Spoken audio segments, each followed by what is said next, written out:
Monsieur le gouverneur des Invalides, Monsieur le secrétaire général de la Grande Chancellerie, Mesdames et Messieurs les hautes autorités religieuses, Madame la procureure générale, Mesdames et Messieurs les magistrats, Madame la bâtonnière, que j'ai vue quelque part, Madame la présidente de France Victimes, Mesdames et Messieurs les présidents et représentants des associations de victimes, Mesdames et Messieurs les membres du comité mémoriel. Je vous remercie d'avoir répondu aussi nombreux à l'invitation qui vous a été faite d'assister aujourd'hui à l'installation de ce comité mémoriel dont je souhaiterais vous expliquer en quelques mots la raison d'être. Lorsque j'ai pris mes fonctions en tant que garde des Sceaux, le décret du 24 mai 2017 m'a confié la coordination du travail gouvernemental dans le domaine de l'aide aux victimes. J'en ai évidemment mesuré immédiatement les enjeux essentiels liés aux responsabilités qui sont les miennes en ce domaine, et j'en ai pu mesurer les enjeux d'autant plus fortement que j'ai eu l'occasion, quasiment dès ma prise de fonction, de recevoir l'ensemble des associations de victimes. La création de la délégation interministérielle à l'aide aux victimes, qui est placée auprès de moi, voilà, je me cherchais Elisabeth, par décret du 7 août 2017, est venue donc conforter la place fondamentale de l'aide aux victimes que le gouvernement a souhaité traduire par la création de cette déléguée interministérielle.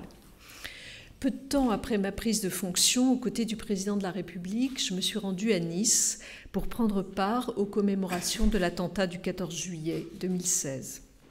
Je me souviens parfaitement de cette manifestation et j'ai été bouleversée, un an après le drame épouvantable qu'a connu la ville, par le rassemblement de l'ensemble de la population, mais aussi par celui de la nation tout entière en ce moment-là, pour rendre hommage aux victimes de cette tragédie qui a marqué la cité au cœur même de son existence, au plus profond de son quotidien, et qui s'est inscrite à tout jamais dans le cours de son histoire. Puis le 19 septembre 2017, je me suis rendue aux Invalides, aux côtés notamment du Premier ministre, et à nouveau, j'ai été très émue en écoutant les témoignages qui ont été exprimés à ce moment-là, témoignages des victimes des attentats, parfois commis de très nombreuses années auparavant, ou qui venaient de se commettre quelques mois avant. Leurs paroles, leurs larmes, leurs émotions sont restées gravées dans ma mémoire. Enfin, plus récemment encore, j'ai participé à plusieurs reprises aux côtés du président de la République aux commémorations des attentats du 13 novembre 2015 et en janvier 2018 à celles qui ont honoré la mémoire des victimes des attentats de Charlie, de Montrouge, de l'Hypercacher. Chacun de ces moments, chacun de ces hommages, chacun de ces temps-là ont constitué des moments singuliers et évidemment à chaque fois je me souviens des rencontres individuelles que nous avons pu y faire, mais aussi de l'émotion collective.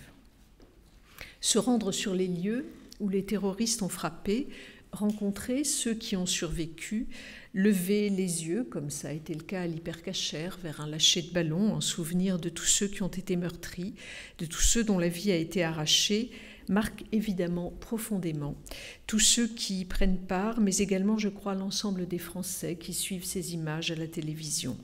Et peut-être aussi les peuples du monde entier qui veulent se souvenir, ne pas oublier, rendre hommage aux victimes, inscrire dans la mémoire collective ces moments si sombres de notre histoire.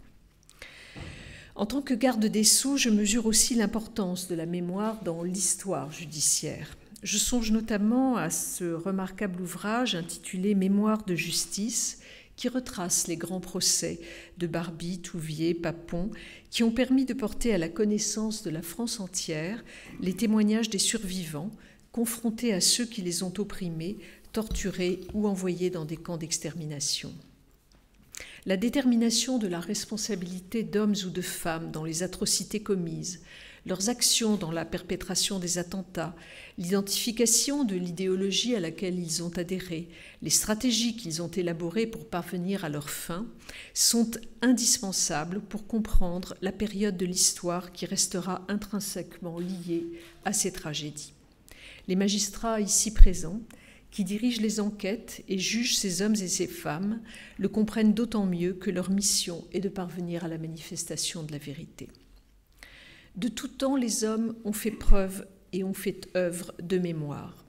Dès l'Antiquité, les philosophes, les théologiens et les historiens ont consacré leurs réflexions à ce thème fondamental dans l'histoire des civilisations. Platon, Aristote, saint Augustin leur ont accordé une place essentielle. Plus près de nous, Bergson, dans Matière et mémoire, consacre son ouvrage à l'analyse approfondie de la mémoire en distinguant deux formes radicalement différentes. L'une, matérielle, qui s'apparente à l'habitude, elle inscrit dans le cerveau non pas des traces ou des images, mais des mouvements. L'autre, proprement spirituelle, qui retient les événements vécus en leur donnant une place dans le temps. Bergson démontre la solidarité entre les deux mémoires, sans laquelle la pensée et l'action de l'homme seraient dissociées. La mémoire n'est plus seulement constitutive d'un objet dans le temps, d'une certaine façon, elle est le temps.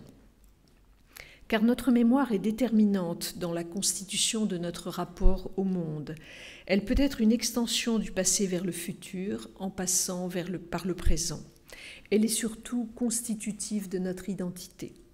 Lorsque Primo Levi est revenu des camps de concentration, il a écrit, et nous l'avons tous lu, Le Premier Homme. Il a donné de nombreuses conférences au cours desquelles il a raconté ce qu'avait été son histoire et celle de ses compagnons dans les camps d'extermination.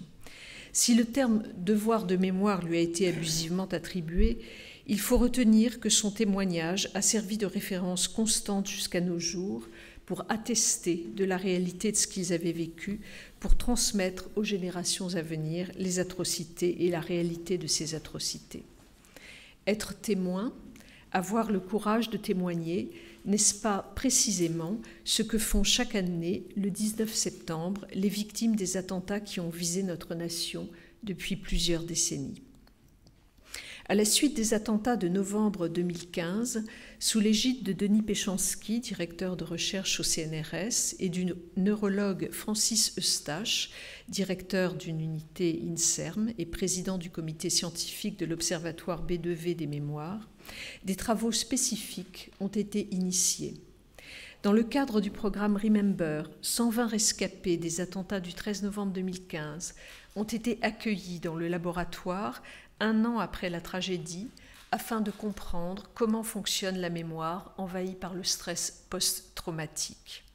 Les liens entre le fonctionnement de la mémoire individuelle, dans sa capacité à garder le souvenir des images les plus personnelles, et celle de la mémoire collective, capable de les honorer dans leur ensemble, est certainement l'une des questions les plus complexes à explorer. Si le président de la République a souhaité l'instauration d'un comité mémoriel composé d'éminentes personnalités venues d'horizons divers, scientifiques, historiens, philosophes, sociologues, enseignants et chercheurs, c'est pour qu'il puisse engager une réflexion sur le champ immense de la mémoire des attentats subis par la France sur son territoire ou par ses ressortissants lors d'attentats commis à l'étranger, en explorant toutes les expressions que peuvent revêtir le souvenir et les hommages. Il a souhaité que la réminiscence, le président de la République a souhaité que la réminiscence de ces tragédies soit commémorée dans un esprit d'union par l'ensemble des Français et qu'elle soit tournée vers l'avenir pour qu'elle corresponde aux attentes des victimes. Il a souhaité que le souvenir de ces tragédies puisse être perpétué à travers les âges, enseigné, transmis, expliqué aux générations futures, afin que non seulement elles en comprennent le sens, mais qu'en s'en souvenant, elles œuvrent à la paix.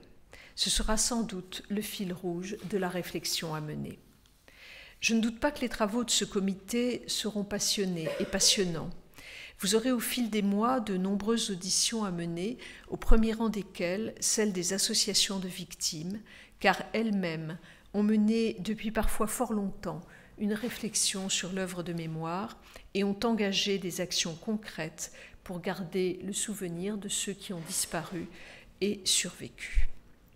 Aujourd'hui, sont présentes les associations de victimes qui chaque année contribuent au souvenir de leurs disparus et des survivants, de leurs familles et de l'ensemble de leurs proches. Elles gardent la fidélité du souvenir comme un serment, car elles ont vécu la tragédie qui est imprimée dans leur chair, rejoignant ainsi ce que le philosophe Paul Ricoeur affirmait lorsqu'il disait « Il y a un irremplaçable du souvenir comme restauration du vécu ». Ces associations réunies au sein d'un collège seront vos interlocuteurs privilégiés. Vous les rencontrerez et les convierez régulièrement à vos sessions afin d'échanger en profondeur sur ce sujet. Vous convierez bien sûr également les associations d'aide aux victimes. J'espère que vos travaux vous permettront de me remettre un rapport à la fin du mois de juin comportant des préconisations afin de porter dans un esprit de concorde les espérances de ceux qui ont été meurtris et veulent se tourner vers une société capable de bannir le rejet de l'autre au nom de ses croyances, de ses opinions, de ses religions. Je terminerai en rappelant les propos qu'a tenus le commissaire européen Julian King, chargé de la sécurité, lors d'une journée consacrée à la prise en charge des victimes du terrorisme à la Commission européenne.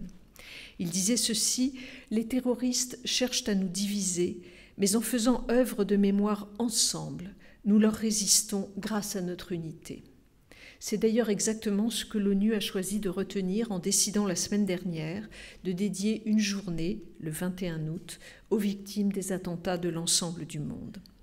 Cette force unificatrice qui doit nous animer doit être symbole du message d'espérance que nous voulons porter. Ces vers de Victor Hugo dans les Contemplations nous y incitent d'ailleurs, je me permets de les lire devant vous. « Laissez entrer en vous, après nos deuils funèbres, l'aube, fille des nuits, l'amour, fils des douleurs, tout ce qui luit dans les ténèbres, tout ce qui sourit dans les pleurs. » Je laisse maintenant le soin à Elisabeth Pelsé, déléguée interministérielle à l'aide aux victimes, de vous présenter les membres de ce comité. J'en profite toutefois, avant de laisser la parole à Elisabeth, pour vous remercier très chaleureusement les uns et les autres d'avoir accepté, sans l'ombre d'une hésitation, de rejoindre ce comité pour mettre vos talents au service d'une réflexion qui, je crois, engagera l'ensemble de notre pays. Merci donc à vous et je laisse la parole à Elisabeth.